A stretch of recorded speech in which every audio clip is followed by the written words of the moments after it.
ଦେଖନ୍ତୁ ଆମ ଗାଁର ରାସ୍ତାରେ ଇଟା ପଡ଼ୁଛି। ଦେଖ ସବୁ ପାର୍କର ଯେଉଁ ଇଟା ପଡ଼େ ସେଇ ଇଟା ପଡ଼ୁଛି। ଏଇଟା ବିଜେଡ଼ି ଦେଉଛି। ଦେଖ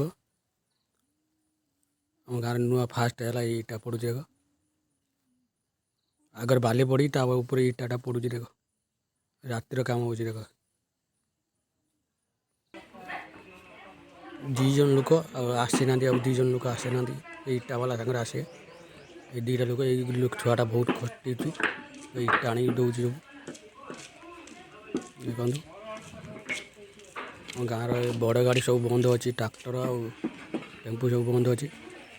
ବାଇକ୍ ପାଇଁ ରାସ୍ତା ସାଇଡ଼୍ରେ ଖୋଲା ଅଛି, ସେଇ ଯାଉଛି। ଏଇ ଦେଖନ୍ତୁ ଏଇ ଇଟା ପଡ଼ୁଛି। ଦେଖ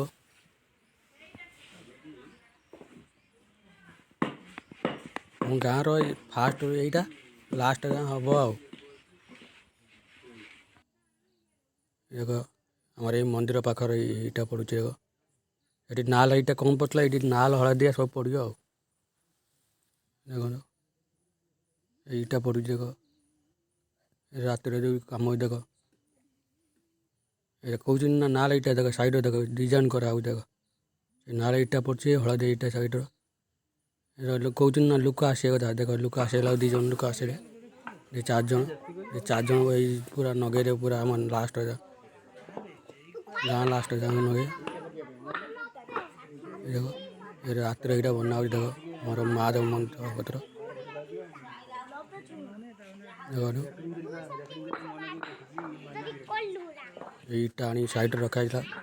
ସେପଟେ ସାଇଡ଼୍ରେ ବନା ହେଇନି, ବନା ହେବ ଟିକେ ଲେଟ୍ରେ ହେବ। ଏଇଟା ବି ପଡ଼ିଛି। ଦେଖ ଇଟା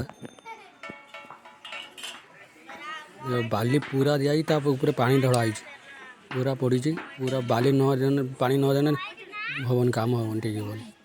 ଆଗର କାମ ଠିକ୍ ହେବ ଯଦି ପାଣି ପଡ଼ିକି କାମ ହେବ ଆଉ। ଦିନର ଆମେ କହୁଛୁ ମନ୍ଦିର ପାଖରେ, ମନ୍ଦିର ପାଖରେ ଇଟାଟା ପଡ଼ୁଛି। ଦେଖ ହଳଦିଆ ମଝିରେ ପଡ଼ିଛି, 2 ପଟରେ ନାଲ ପଡ଼ିଛି, ତା ସାଇଡ଼୍ରେ ଧଳା ପଡ଼ିଛି। ଆମ ଗାଁ ମନ୍ଦିର ଏଇଟା, ଆମ ଗାଁ ମନ୍ଦିର ସିଧା ଦେଖ ଏଇଟା ଆମ ଗାଁରେ ଫାଷ୍ଟ ହେଲା ଆଉ। କେଉଁ ଗାଁରେ ହେଇନି, ଆମ ଗାଁରେ ଫାଷ୍ଟ ହେଲା ଆଉ। ତମ ଗାଁରେ ହେଲେ ମୋତେ କହିବ ଆଉ। ଦେଖ ସେପଟ ସାଇଡ଼୍ରେ ଇଟା ପଡ଼ିନାହିଁ, ଏପଟ ସାଇଡ଼୍ରେ ଇଟା ପଡ଼ିଛି। ଦେଖ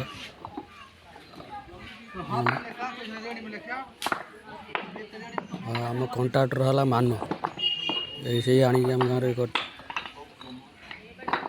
ଦେଖନ୍ତୁ ଏଇ ମନ୍ଦିର ଲୋକ ନାହାନ୍ତି ମନ୍ଦିର କତିରେ, ଏଇ ପଡ଼ିଛି ଆଉ। ବାଲି କେତେ ପୁରା ରହୁଛି। ଦେଖ ଉପରେ ବାଲି ପଡ଼ିଛି, ଫାଙ୍କ ବାଟେ ସବୁ ପାଣି ବାଲି ଗଳିଲେ ସେଇ ରଖିବ। ପୁରା ଉପରେ ବାଲି ପଡ଼ିଛି। ଦେଖ ଏଇ ଦେଖ ଇଟା ଆଣିକି ଦେଉଛି ତାଙ୍କୁ। ଦେଖ ଏ ଲୋକ ବହୁତ ଖଟୁଛି। ଆମ ଗାଁର ଲାଇବ୍ରେରୀ ଘର କତିରେ ରହୁଛି ଏଇ ଲୋକଟା। ହଁ, ତାଙ୍କ 4 ଜଣ ରହୁଛନ୍ତି ଏଠି ଆଉ। ଦେଖନ୍ତୁ ମନ୍ଦିର ଏଇଟା।